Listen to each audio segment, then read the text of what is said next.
Setting up the wireless chime. Ensure that the doorbell is set up to the mobile device. Plug the wireless chime into the wall outlet.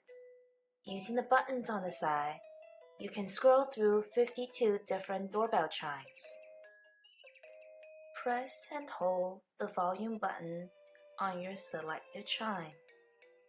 A blue light will come on to indicate the tune has been selected.